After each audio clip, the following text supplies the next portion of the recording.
Here's a little Samurai update.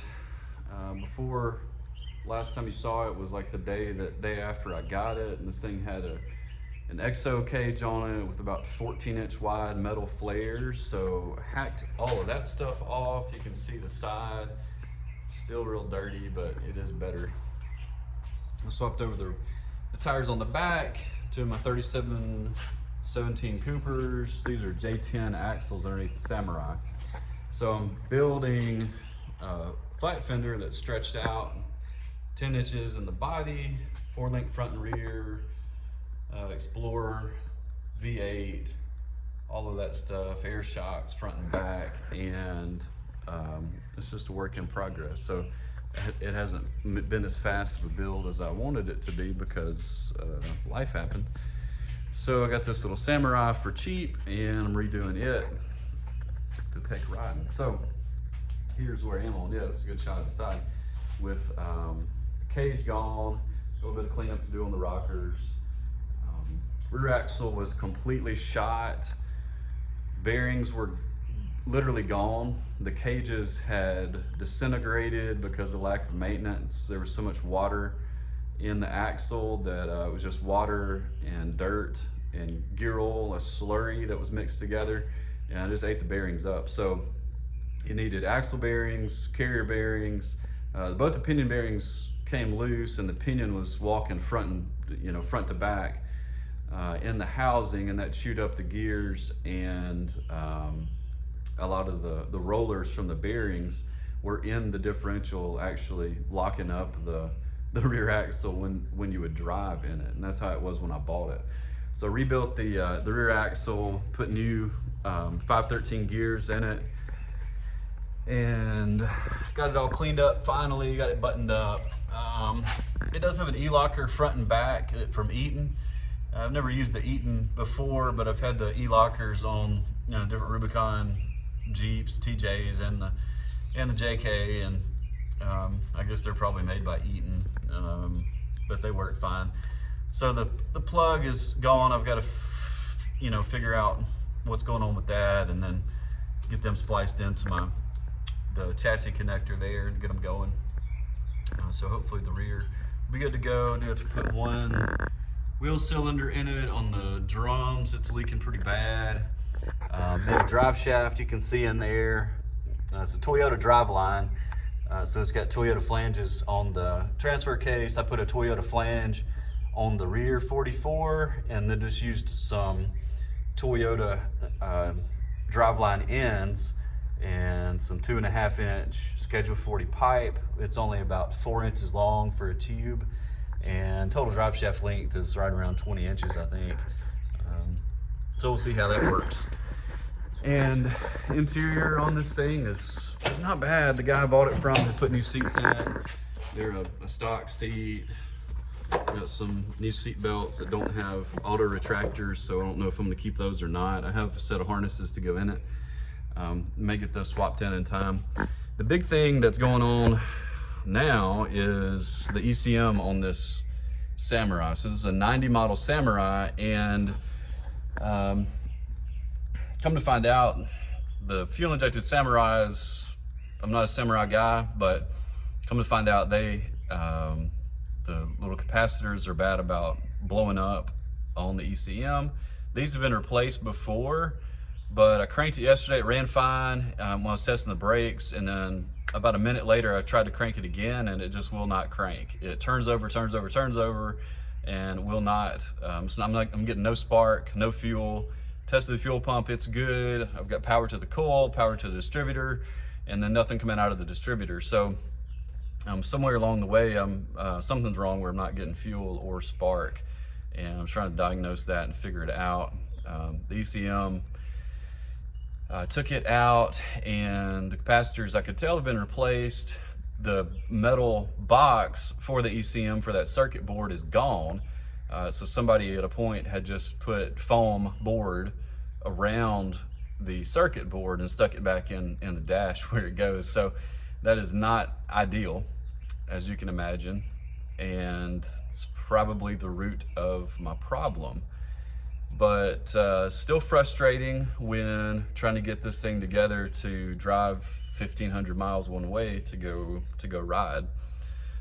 So that's to be determined if I can get that fixed or not before I go. If not, I may send the ECM, like overnight it to somebody who can rebuild a circuit board, and may also order a propane kit from Carry It Got Propane, because he's been around forever and has the propane kits for Samurai dialed in, so may go that route. I've been working on the steering today and just about have that done except for the wiring, so swapped in.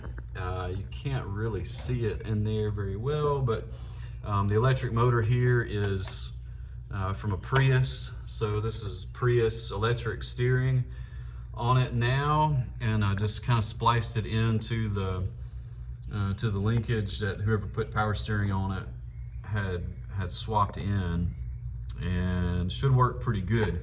Now the thing about the steering that I really don't like on this thing, it has a Saginaw box, but it hangs down about 8 inches from the bottom of the frame rail, and it only has a little 1/4 inch plate bracket here.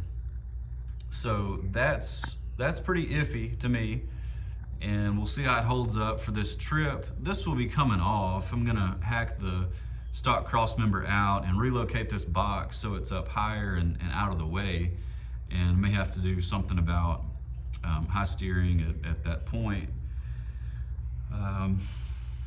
But yeah, I can't stand the box hanging that low, and then this 1/4 inch plate's just flimsy. So they put a brace on to the other frame rail, trying to eliminate some flex, I imagine.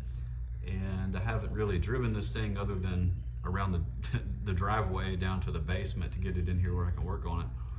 So I don't know how it's gonna handle off-road. Probably not well, is my guess.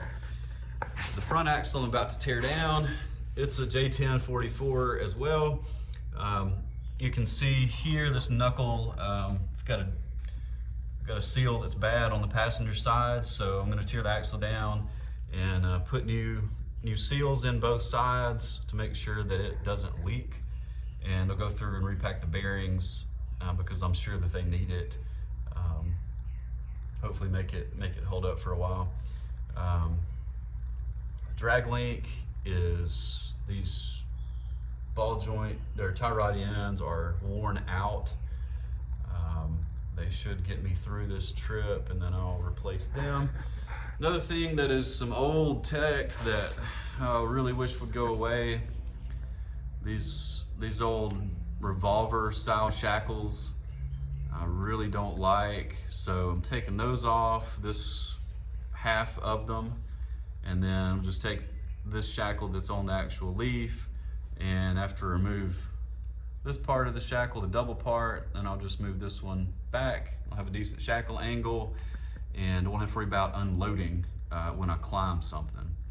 I've seen that happen a lot, where guys will go up on a ledge or something like that, and these revolver shackles will unload or cause unnecessary hop, and you just can't get traction, and if you do, then you end up flipping over backwards when these things unload, so I really don't like them. I need to change the shock mount, top or bottom. I haven't decided which way to go, but these are probably around 14-inch travel, basic, $40 piece white shocks. They used to be, $20 back in the day. But they're almost extended all the way.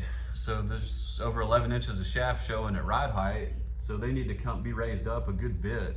I suspect that they're this way because the drive shaft angle in the front is really steep, and because of that, if it droops much more than it is sitting at ride height, I know that the yokes are going to bind, and it's probably why they set the shock up like this. So I want to lower the whole thing down at a point. I'm not going to have time to do that before this trip, but it will get lowered sooner or later. Of course, another thing here, we have some nice electrical work going on with 4 or 5 extra power wires straight from the battery. Even though there's an auxiliary fuse block on the firewall, we just ran several over here for some reason. The battery has no hold down on it, so that's not good either. Ordered this deal from, there's 500 people who make them now, but this is just a Group 34 78 Optima battery tray where I can bolt it down. I'll weld this to the inner fender and then have a new battery. I like running the Sam's, it's a Duracell Group 34 AGM battery. The Deep Cycle, they're a marine battery, but you can get them for about $135 a piece. And I've had good luck running those in 4 or 5 different rigs. So that's where the Samurai stands. Today is Sunday, and I'm supposed to leave this Thursday morning and driving 1,500 miles, towing this Samurai to Moab and meeting up some friends from about 5 hours away who live 5 hours away. We're gonna meet up there and go ride for a week. So I'm excited to do that, but Samurai has to be running first. So that's my challenge for the rest of the week, is to get it running, sort these issues out, and keep pecking away at them.